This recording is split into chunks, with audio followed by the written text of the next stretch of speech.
O Carnaval da Brice 2026, querer falar das raízes do carnaval é totalmente culpa sua. Minha? É totalmente culpa sua, porque a gente fez o tour aqui conhecendo o Centro Negro e foi conhecendo essa história que eu pensei, gente, todo mundo precisa conhecer. Eu sou do carnaval há tantos anos e não conheço. Por isso convidei o professor Marcos Vinícius Santana, professor, historiador, enredista, disputadíssimo no Carnaval Capixaba, para contar para a gente um pouquinho de como é que tudo isso começou. E aí, tudo bem? Tudo bem. Foi um tour maravilhoso que a gente fez, né? Foi um tour muito legal e despertou assim curiosidade para muitas coisas. Para começar, isso aqui não começou como uma escola, né, com escolas de samba. Como é que começou o nosso carnaval? Olha, bom, primeiro prazer estar aqui com você falando sobre o nosso carnaval. E a história do nosso carnaval é muito rica, né? Ela começa muito antes dessa concepção de escola de samba, do que a gente vê hoje, né? Do formato que a gente vê hoje. E aí, para ter um recorte assim de carnaval como a gente tem de hoje, o carnaval de rua, o carnaval de bloco, a gente pode colocar aí século XIX, ano de 1800, por aí, né? Ou segunda metade do século XIX. E tinha muita influência, curiosamente, uma influência europeia. Porque no Espírito Santo era muito comum a maior festa, tendo como recorte a Grande Vitória, a maior festa popular era a procissão de São Benedito, da Igreja do Rosário dos Pretos, que também está aqui no Centro Histórico, e ali podia se pensar como se fosse o Carnaval, que era a grande festa popular, né? E aí essa coisa de você comemorar o Carnaval, tinha muita influência das máscaras venezianas, né? Do Carnaval, Carnaval europeu mesmo, de fato. E isso aí chega aqui no Espírito Santo através de um processo, mas tem um fomento muito grande através de um processo de modernização da cidade, que a cidade precisava romper com aqueles ares coloniais, precisava se europeizar mesmo, né, precisava do ponto de vista elitista da época, obviamente, e aí começa aqueles carnavais das grandes sociedades, carnavais de clubes. Surgiram os clubes como o Saldanha da Gama, como o Álvares Cabral, o Clube Vitória, que era um clube altamente aristocrático. Isso tudo aqui no centro de Vitória, né? Porque a concepção de cidade era toda aqui. E obviamente, tinha também o Carnaval Popular, né? O povo via aquilo e também festejava da sua forma. E aí, duas instituições que eu coloco como parâmetro para a gente pensar o nosso Carnaval de hoje são esses clubes que tinham esses ideais completamente, digamos, fechados, né? Você tinha que ser sócio, você tinha que pagar uma mensalidade. Não era acessível. Não era acessível, aí você já tinha uma segregação. E aí o povo do Morro também começou a desenvolver o seu tipo de associação carnavalesca e associações recreativas. E aí surgem as batucadas. Batucadas seriam o modo de fazer carnaval embrionário das escolas de samba, né? Porque elas estavam nos morros, elas tinham já uma estrutura de desfile um pouco menor, bastante menor que a de hoje. Uma batucada saía, por exemplo, com 100, 200 pessoas. A gente tinha uma diferença, por exemplo, não tinha casal de mestre-sala e porta-bandeira, era uma porta-estandarte. Tinha um quesito muito interessante que era o pandeirista. Então, é o cara que tocava pandeiro, então ele fazia exibições na frente dos jurados, etc. Isso tem aquela coisa do tamanho de carnaval do Rio, de Vitória, essa batucada que surge aqui, ela surge vendo a batucada do Rio ou não? É um movimento que acontece... As batucadas, quando a gente analisa a estrutura de uma batucada, ela é bem parecida com um rancho que tinha no Rio de Janeiro. E tanto as batucadas, ou até esse modelo de fazer carnaval, diversos elementos culturais que a gente vê aqui em Vitória, a gente coloca uma pequena referência com o Rio de Janeiro, porque existia, num determinado momento da nossa história, uma ligação muito grande com o Rio de Janeiro, que as pessoas iam através de trem, da linha do trem, que é onde está a Leopoldina hoje em Vila Velha, era uma ligação direta com o Rio de Janeiro, né, e se ia para lá de trem, e também os jovens que iam para lá para servir o Exército. Não se servia o Exército no 38º Batalhão aqui. Eles serviam no Rio de Janeiro, ficava lá um ano e voltava. Entendi. Então, o contato com o Rio de Janeiro, que até então era a capital do Brasil, tinha toda aquela força cultural, eles traziam algumas referências. Então, pode ser que as batucadas tinham uma referência legal, assim, um toque dos ranchos do Rio de Janeiro, né? Sim. Mas o que era uma batucada de fato? A batucada, ela tinha uma sede, ela tinha uma pessoa que eles chamavam de Lorde, que era como se fosse a liderança. O presidente, né? Trazendo para o hoje. Exatamente. Ela tinha as suas cores, ela tinha os seus sócios e ela fazia diversas ações recreativas, então não era só um elemento de carnaval. Então você ia para lá, por exemplo, tinha a sessão de jazz. A banda da polícia chegava a tocar nas batucadas. Que legal. Então eles programavam, por exemplo, piquenique. A gente pega notícias de jornais antigos, as batucadas iam para Manguinhos, né? Então era algo social e recreativo de fato, né? E aí essas batucadas, com o passar do tempo, existia um rompimento de um camarada chamado Rominho, que ele fazia parte da batucada Chapéu do Lado. A Chapéu do Lado é uma batucada que tinha aqui no Morro da Fonte Grande, não à toa que a quadra da Unidos da Piedade hoje é chamada de Chapéu do Lado, porque lá era de fato a sede. Entendi. E a Chapéu do Lado chegou a ser a maior batucada da época. E num determinado momento esse Rominho ele tem uma briga política dentro da Chapéu do Lado e ele tem um rompimento. E ele pensa, eu vou fundar uma nova instituição nesse morro, que eu briguei com a Chapéu do Lado, e ele já tinha ido ao Rio de Janeiro, né? E ele funda aqui, o que no Rio de Janeiro já era muito popular na década de 50, uma escola de samba, que inicialmente não tinha nome, o nome era Escola de Samba. E ele pensava, gente, como é que eu vou fazer uma escola, mais uma agremiação, porque aqui já tinha Chapéu do Lado, tinha Mocidade da Fonte Grande e tinha Palmeiras. Então eram 3 instituições. E isso só aqui no centro? Isso, Fonte Grande, Piedade e Moscoso, né? Vila Velha, Cariacica, Serra, tinha batucadas, tinha também? Tinha. As batucadas foram movimentos que se espalharam por diversos locais do Espírito Santo. Nós tínhamos, por exemplo, Embaixadores do Continente, nós tínhamos a Andaraí e Mocidade da Praia, que hoje são escola de samba, foram batucadas. Centenário, que já não existe mais ali na Rede da Penha, também foi batucada.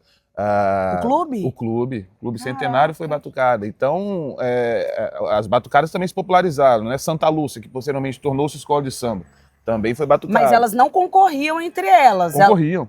Tinha um concurso também. E o concurso, por muito tempo, foi no Governador Blay, onde hoje é o IFES, o estádio da Escola Técnica. Que legal. Aí o público ficava na arquibancada e elas... E no estádio. Isso, e elas desfilavam em forma circular, né? E aí, com esse rompimento do Rominho, ele pensa o seguinte, e aí uma coisa importante a gente se dizer. Primeiro, que essas batucadas, com o passar do tempo, como se tornaram associações recreativas e grandes, elas também precisavam ter o seu sistema de sócios. E aí começou também a não participar todo mundo. Segundo, existia um preconceito forte com empregadas domésticas, que eram chamadas de graxeiras, com os cavoqueiros também, que eram pessoas da mais baixa escala do trabalho do ponto de vista né, mercadológico, E não à toa também eram negros. Também eram negros, né? Que vinha daquela linha do ex-escravizados, por exemplo. As graxeiras tinham esse preconceito porque, na interpretação da época, era a continuação da mucama, que tinha uma relação com o senhor da Casa Grande, né? Então já era um preconceito não com o trabalho em si, mas o que eles interpretavam do que era feito dentro de uma casa. Então, essas pessoas, por si só, já sofriam esse preconceito social, né? E aí o Rominho pensa, eu vou pegar, com essa minha nova instituição, eu vou chamar todo mundo que não faz parte dessas escolas de samba. Então eu vou catar quem não entra numa... Não está em clube nenhum, nessas escolas de samba, não está em clube nenhum e não está numa batucada. E vou trazer para dentro dessa escola de samba. E aí ele tinha uma estratégia, como naquela época não existia celular, a maioria das pessoas às vezes não tinha relógio, não sabia ver as horas, ele falava o seguinte, eu vou estar no meu bar e às 6 horas eu vou apresentar para vocês como se faz uma escola de samba, porque já tinha ido ao Rio de Janeiro, tinha contato com o povo lá e sabia que a batucada tinha diferente. Isso é importante se dizer, as batucadas elas tinham instrumento de sopro. Que legal. Na sua formação, né? Isso diferenciava a bateria. Não é à toa que hoje, nas escolas de samba, o instrumento de sopro é proibido, por causa dessa diferenciação. No Rio de Janeiro, com a diferenciação dos ranchos e aqui com essas batucadas. O único instrumento de sopro permitido é o apito do mestre do diretor, né? E aí ele fala o seguinte, eu vou estar às 6 horas da tarde na porta do meu bar, falando com todo mundo para vir para cá para aprender o que é uma escola de samba.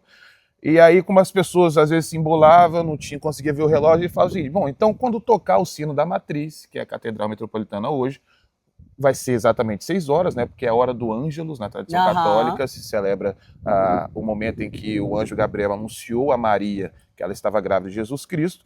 Então o sino toca, se não me engano, 6 da manhã, meio-dia e 6 da tarde, né? E aí, 6 horas da tarde, quando tocar o sino da Matriz, é a hora de vocês virem para cá e vocês entenderem o que é uma escola de samba. E aí... Aí veio o alusivo. Exatamente, que é até hoje, que é às 6 horas da tarde, o sino da igreja bateu, lá do morro, Unidos da Piedade desceu. Senhor, me perdoe por esse pecado que fiz, desci o morro sambando enquanto batia o sino da Matriz. Então essa é a simbologia do surgimento da Unidos da Piedade, que é uma escola que ela se juntou, uma das primeiras menções que tem dela desfilando, descendo aqui a Rua 7 para se apresentar para as redações de jornais, é por isso que a descida hoje tem uma simbologia muito grande, e é uma escola que tem essa carga racial, inclusiva também muito forte. E a gente vê em todos os enredos, né? A gente vê no enredo, a gente viu esse ressurgimento com o Quilombo Piedade, a gente vê hoje falando o enredo dos Ibejes, né? Tem toda aquela simbologia de se pensar a criança nas comunidades.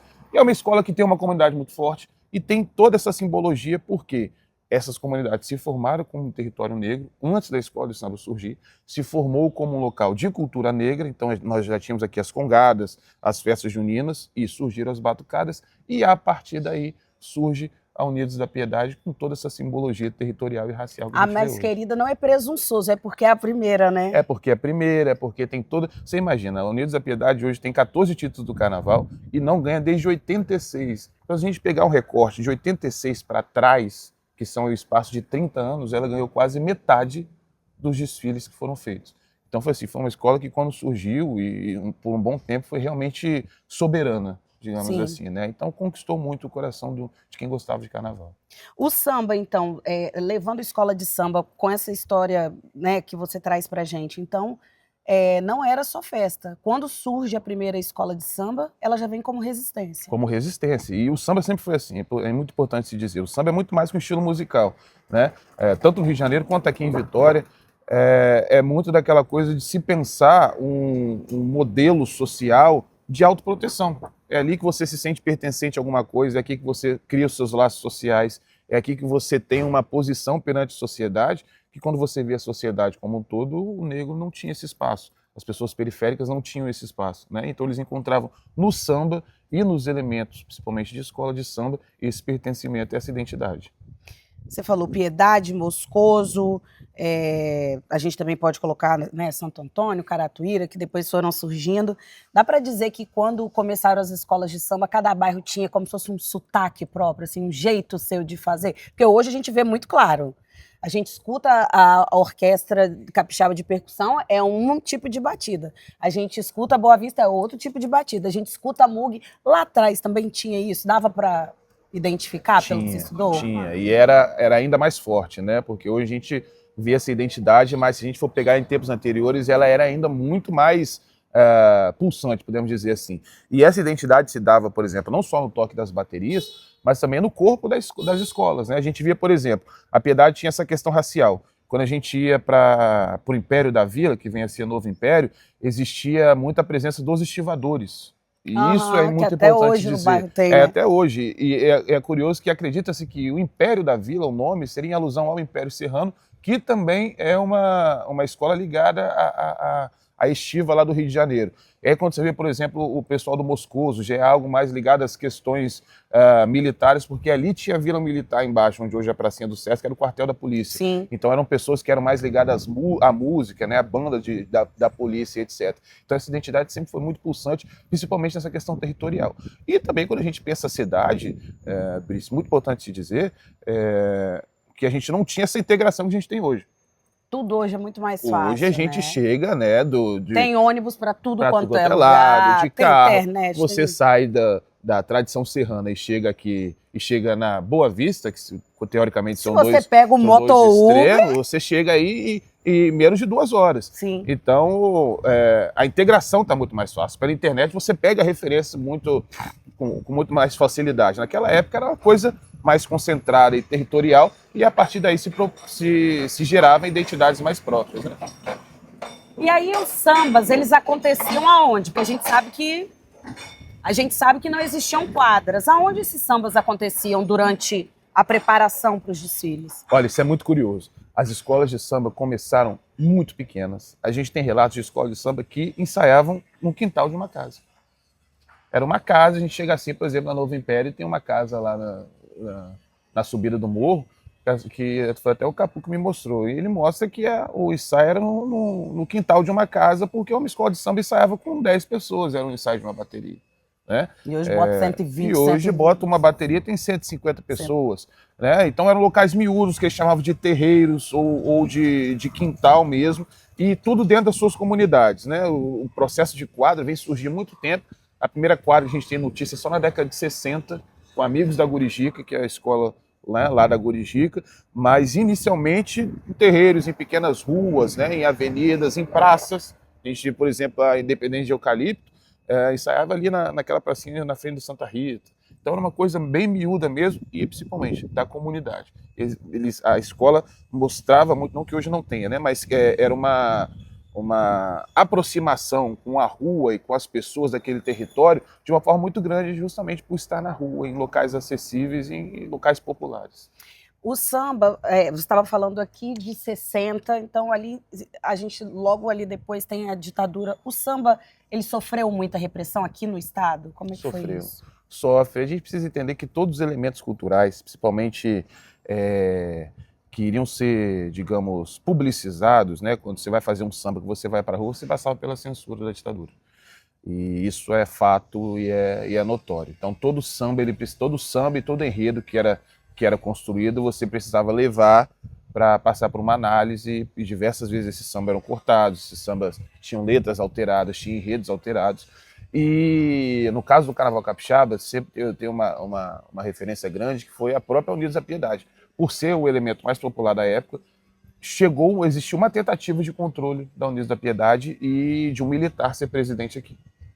E a narrativa que tem, né, a entrevista de um baluarte, ele disse que colocaram ele para correr e ele desce o morro falando que ele estava descendo o morro, mas que ele iria acabar com a Unidos da Piedade.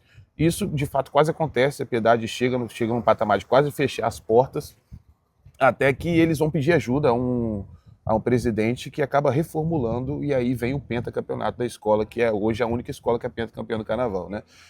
Que é desse período, é de 77 para trás. Sou meio ruim de conta, é 77, 76, 75, 74 e 73, né? Acho que seria isso. Esse pentacampeonato vem a partir que esse presidente assume. Mas nesse período anterior, ou seja, de 73 para trás, a gente vê uma Piedade quase que fechando as portas, porque tinha esse sentido popular e principalmente que não se sucedeu, né, o controle militar da época. Tem algum divisor de águas, assim, algum episódio, alguma coisa que você acha que foi a virada de chave para chegar perto do que a gente vê como carnaval, como desfile da Escola de Samba do Espírito Santo hoje? Olha, tem. Primeiro, gosto muito de dizer sobre a Encatur, que foi a Empresa Capixaba de Turismo, um órgão ligado ao governo do estado, que passou a se pensar o turismo do estado, e as escolas de samba estavam inseridas nisso. Então, o investimento no carnaval cresceu bastante, né? Mas, se pensando assim, para além da política, eu acho que o desfile da Reta da Penha, que foi o único até hoje na Reta da Penha, né? Durante a década de 80, os desfiles aconteceram, gente, na Princesa Isabel. E aí, em 85, viram que os desfiles já estavam muito grandes para acontecer na Princesa Isabel e que também precisava de um local para se conectar com a parte norte da cidade, né? Que o carnaval estava muito centralizado aqui, muito centralizado com as comunidades, e o povo mesmo, a outra parte da cidade não estava tendo contato com essa manifestação. Então, eles tentam fazer uma aproximação. E aí, em 86, o desfile acontece na Reta da Penha. Só que o desfile da Reta da Penha, eu não falo pela mudança de local, nem por essa aproximação, não. Para mim, é uma das maiores, digamos, discografia do carnaval. Nós temos Tipos Populares de Vitória, que é cantada até hoje pelo Pega um Samba. Nós temos Sua Majestade o Café, que é da Piedade, o último título. Nós temos o Samba da União Jovem de Itacibá desse ano, é maravilhoso também, que pensa o sonho, a escola de samba num sonho, né? Então é um portão de ouro que se abre, Netuno sai debaixo das águas, enfim. Foi um desfile que foi realmente, do ponto de vista musical muito potente. Aí eles viram, realmente não dá, a gente precisa dar um passo à frente. E vem um outro marco, que é 87, a criação do nosso Sambão do Povo, né? Então acho que esse período ali, da segunda metade da década de 80, mostra para o Brasil e para o próprio capixaba que o carnaval feito por essas comunidades era um carnaval muito potente.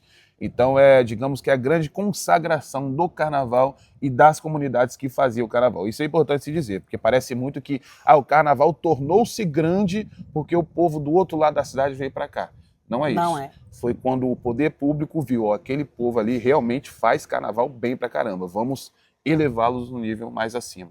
E aí o carnaval tem uma casa própria, que é o nosso Sambão do Povo, chega a ser aí o segundo carnaval do Brasil, podemos dizer, né? Porque o intercâmbio com o Rio de Janeiro era muito forte. Então nós tínhamos aí grandes escolas e chega no seu apogeu, que é o final da década de 80 e início da década de 90. A gente sabe que tem cargos que são muito ocupados por homens, né? Presidentes são, né, grande maioria homens, a gente tem vez ou outra uma mulher intérprete. Na bateria eles estão sendo invadidos porque é muita mulher talentosa entrando, mas a gente vê também a presença da mulher nas baianas, nos barracões, nos ateliês. É uma presença muito forte. Como que você falaria para mim assim ao longo da história dessa participação da mulher e, assim, se possível, falar alguns nomes de algumas mulheres que marcaram a época? Olha, primeiro, a gente precisa pensar sempre, gente, quando a gente pensa elementos de origem africana, a presença da mulher sempre foi muito importante. Sempre. Porque a gente vem de uma cultura matriarcal, em que a mulher é autoridade, principalmente a mulher mais velha, mais antiga, ela é a referência. E nas escolas de samba não era diferente, né? Não foi diferente em toda a sua trajetória. Quando você falou muito bem da ala das baianas, por exemplo. A ala das baianas é uma homenagem às tias baianas que exerciam uma referência de proteção, né? Quando a gente pensa, quando o sambista era perseguido, as baianas tinham aquelas casas que chamavam era a casa que ela abria para a cultura africana mesmo, mas elas faziam comércio de comida africana, né? Então tinha uma referência numa determinada comunidade. E aí quando o sambista era perseguido, e a polícia ia atrás do sambista, era lá que ele encontrava o acolhimento. Então as baianas surgiram, a ala das baianas surgiram como homenagem a essas mulheres. E essa presença não era só no acolhimento, não era só cozinhar, não era só abrir a casa. As baianas elas tinham uma presença efetiva na organização das escolas. E com o passar do tempo, isso aí também é importante se dizer, Brice, que as pessoas acham que a escola de samba ou as escolas de samba, elas são a referência da igualdade. As escolas de samba, elas são um elemento igual a qualquer outra da sociedade e que com o passar do tempo existiu comercialização, existiu o embranquecimento. Então hoje, quando a gente chega numa escola de samba, a gente vê a desigualdade igual a qualquer outro lugar, infelizmente, porque ela é um meio social que está inserido numa sociedade estruturalmente racista e estruturalmente machista, né? Mas existimos aí, a gente consegue ver focos de resistência. Quando você fala das baianas, eu gosto muito de citar baianas no conjunto, quando a gente fala de mulheres, né? Justamente por ser essa referência ancestral. A gente tem a presidente Neuza, que foi tricampeã com a São Torquato. Presidente mulher, ela era a presidenta da escola e foi tricampeã, e para além disso, ela sempre foi uma referência de liderança no carnaval, para além da São Torquato, chegou a ser porta-bandeira também. A mãe do Peterson? Mãe do Peterson, mãe do carnavalesco ele Peterson. Falou, fiquei chocada com a história, que ela era tudo que a gente não via mulher na época. Ela era policial, exatamente. Ela era presidente de escola de samba. Era uma mulher totalmente à frente do tempo dela. Totalmente à frente, uma coisa que era assim que a gente não via até no Carnaval do Brasil. Né? A gente não tinha no carnaval geral, né? E aqui no Espírito Santo ela já exercia essa referência. De portas-bandeiras nós temos muitas, né? Mas eu acho que isso aí não dá para se ter tanto como referência porque são mulheres, mas sempre teve muito presente a presença da mulher. A gente vê a própria história, por exemplo, da Unidos da Piedade. A gente se fala muito da Dona Guiomar, que era uma referência também que abria a casa, que teoricamente a escola teria nascido também no quintal dela como território, né? Então essas mulheres sempre estiveram presentes nessas comunidades, internamente, com essa presença hierárquica, né, digamos, de uma sociedade matriarcal que é africana. Então, acho que a gente pode simbolizar assim, né? Sim. Como essas mulheres de referências matriarcais africanas que sempre estiveram presentes. E também, legal de a gente salientar, a gente precisa ver com esses olhos de um modelo de escola de samba que, infelizmente, segue essa estrutura machista e racista, mas que, tendo esse passado ancestral e matriarcal, a gente precisa ter e frear. E aí, que eu venho com outra pergunta.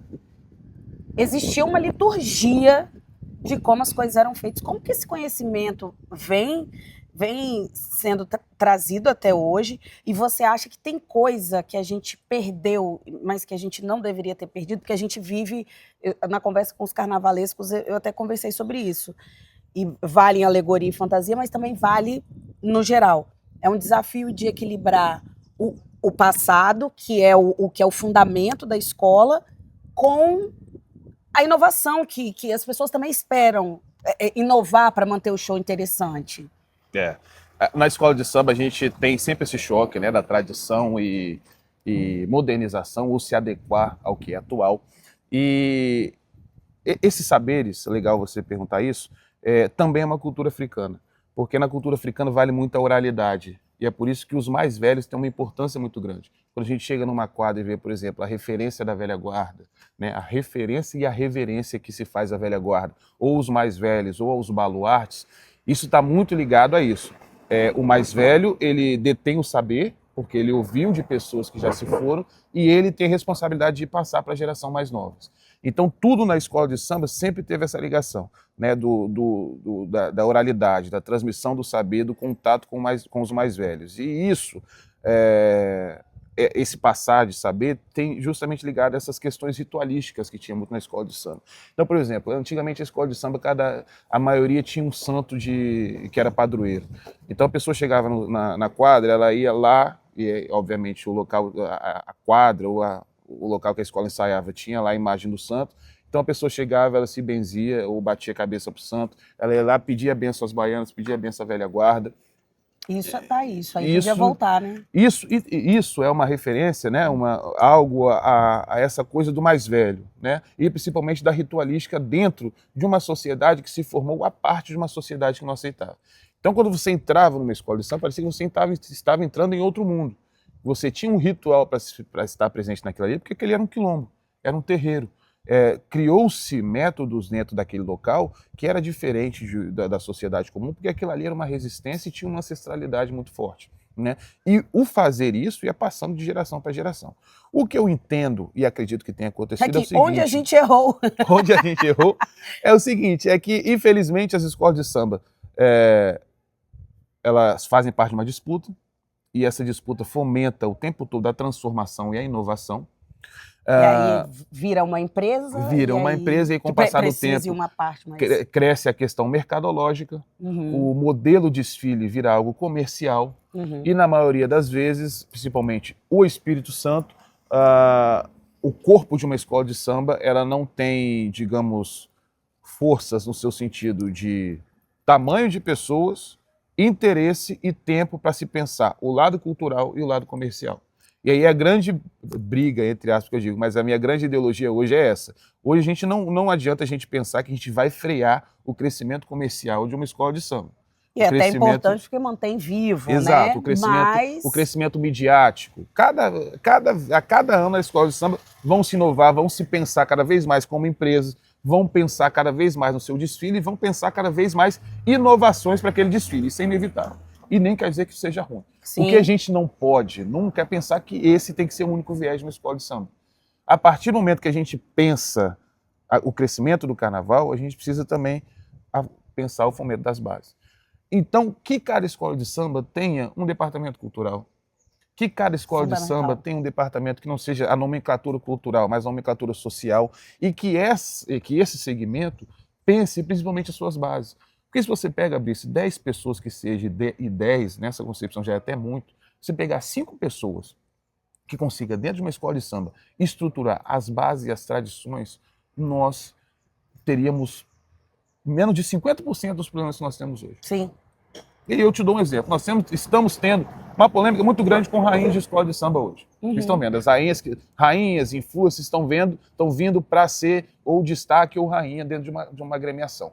Mas dentro do ponto de vista de uma escola de samba que precisa colocar o carnaval na avenida, toda chegada que envolva o dinheiro, o capital, vai ser sedutor para a escola. Isso é básico. Mas até que ponto uma escola de samba hoje está trabalhando, por exemplo, para quando chegar uma rainha, ela tenha no mínimo uns 5 encontros com a velha guarda, entender onde ela com esse departamento cultural, com alguém que passe a escola, a história da escola, as tradições do carnaval, e que no final ela tenha uma aula com uma passista ou com destaque, ou uma menina da comunidade, que de alguma forma vai até fomentar a economia, né? Vai pagar para aquela menina, né, dar aula de samba para ela, e que no final das contas vai estar tudo resolvido. Sim. Você entende? Então, o que infelizmente Não a é gente o vê... que está sendo feito, é como está sendo Exato. feito, né? O que a gente vê hoje é um crescimento muito grande para um lado, enquanto o outro lado é esquecido. Uhum. Né? E que não necessariamente eles têm que ir em caminhos distintos. Colocar uma escola de samba na avenida ou escola de samba existir, isso pode acontecer do ponto de vista mercadológico. A escola pode vir com inovação, com carro de LED, com gente dando pirueta, com um espetáculo gigante, com a sua tradição sendo bem mantida, com Com respeito com a quem vem respeito e antes. com a cultura do samba sendo executada todos os dias no seu cotidiano, até chegar o dia do desfile. O que você acha que a juventude precisa entender, que é uma mensagem que é bom a gente deixar, sobre esses territórios de origem, sobre esse movimento de origem, até para manter essa coisa do respeito e pisar devagar nesse chão, assim, o que você acha que está faltando para a juventude, para todos nós, assim, que chegamos tanto tempo depois? Olha, primeiro, a gente não pode culpar a juventude, né? Ou quem está chegando, infelizmente. Ou felizmente, né? Porque eu recentemente até vejo alguns vídeos muito complicados na internet de deboche com passistas novatas. Isso para mim é tenebroso, né? São pessoas que estão chegando, estão aprendendo a cultura do samba, estão se inserindo naquele meio e as pessoas fazem deboche. Eu acho que a mensagem, quando a gente fala desse sentido da base e se pensar o futuro, é falar com quem gere as escolas de samba hoje, com as diretorias, com as pessoas que tomam a frente, que tomam decisões dentro dessas agremiações, que é o seguinte, é preparar o terreno para quem está chegando. As escolas de samba, e aí já é um pouco de crítica, eu acho que elas perderam um pouco a sua capacidade de comunicação com quem não é do carnaval, com pessoas fora da bolha. Achar que as pessoas vão chegar e necessariamente tem que se adequar, e se não se adequar vão embora. A gente não tem hoje um corpo e uma cultura disseminada na cidade como um todo para ter essa, entre aspas, soberba. A gente não pode hoje falar assim, chega aqui, aprende a tocar, se não der você vai embora. Hoje a gente tem um corredor no desfile, os ritmistas voltam para poder compor a bateria, senão não tem bateria. Então tá faltando ritmista. Tá. Então numa oficina você não pode chegar pro cara e falar o seguinte, toca aí, como era antigamente. Toca, senão você vai tomar uma baquetada e vai embora. Antigamente a gente lava com 50, hoje são 150 ritmistas. Sim. Né? Então hoje, para quem é diretor de escola de samba, para quem é presidente, para quem gere, né, o carnaval como um todo, a gente precisa ter base para as pessoas que chegam, e esses que chegam não são só pessoas fora da nossa bolha, não. São os nossos filhos, nossos sobrinhos, é a criança da comunidade que está chegando numa escola de samba e que não sabe a importância da velha guarda, não sabe o que é o instrumento, não sabe que uma caixa toca um toque do orixá, e não necessariamente isso é uma imposição. A partir do momento que a gente entender que uma escola de samba, por exemplo, é um território negro, foi um território negro e precisa ser um local da inclusão, você não está impondo nenhum tipo de ideologia. Você está simplesmente construindo uma pessoa que não vai ter nenhum tipo de preconceito racial, religioso, nem nada parecido. Quando você mostra para o menino que o toque da caixa é um toque de orixá e que ali é uma referência, não necessariamente ele vai ter que entrar para o candomblé, para a Umbanda. Ele só vai entender que naquele local que ele está pisando, existiram pessoas que tiveram toda uma trajetória de perseguição e ele vai entender a partir daí por que terreiro hoje é queimado. E ele não vai reproduzir esse preconceito. Ele vai entender que a religião do outro não é o demônio, e simplesmente uma religião comum como qualquer outra. E aí a gente, além de tudo, ainda educa. Constrói um... E esse é o sentido da escola de samba. A partir do momento que a gente exalta essas bases raciais e territoriais que a gente constrói seres humanos que acaba combatendo toda essa hierarquia que está na nossa sociedade, uma hierarquia construída do ponto de vista racial e social, que foi justamente que fez a gente existir. Sim. Aí fez a gente se fortificar. Então o sentido de uma escola de samba hoje, o jovem que está chegando, precisa encontrar um local que o eduque do ponto de vista cultural, do ponto de vista racial, que é uma escola de samba. Sim. Então ele precisa encontrar um território que não faça só fantasia, que não faça só alegoria, que não ensine a tocar um instrumento. Mas que mostre a base e a simbologia daquilo ali. E a partir daí a gente não vai estar formando ritmista, nem passista, nem aderecista, nem nada, não só no caso isso, mas sim um ser humano que vai combater toda essa estrutura racial e social desigual que a gente tem na sociedade e que é o sentido total e geral das nossas agremiações. Muito obrigada por estar comigo hoje. Aulas, peguem papel e caneta, assistam de novo.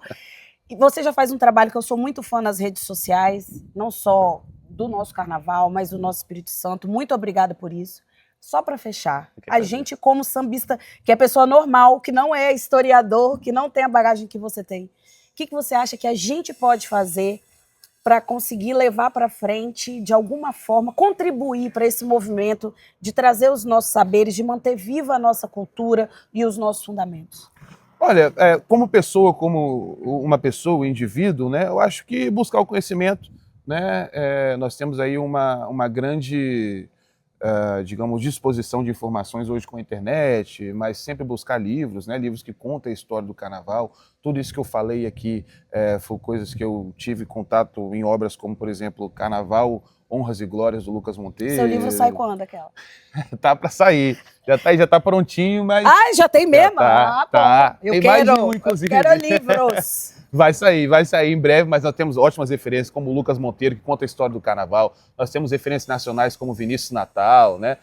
Então são pessoas assim que trazem toda essa discussão. Então você pode seguir nas redes sociais né, em contato físico, como livros. E eu acho que no sentido coletivo é fomentar esse lado que eu disse, né? É chegar numa escola de samba e propor para essas agremiações, porque na maioria das vezes também a gente fala no sentido... Só critica e não propõe, né? De condenação, mas vai muito no que eu falei do limite do braço, né, Brice? Sim, colocar uma escola de samba na avenida é muito complicado. É muita gente. Então, se você tem uma diretoria aí, às vezes, composta por, sei lá, 10, 20 pessoas, como é que você vai exigir que aquela diretoria pense esses dois pilares? Não dá. Se ela pensar ela não coloca escola na avenida.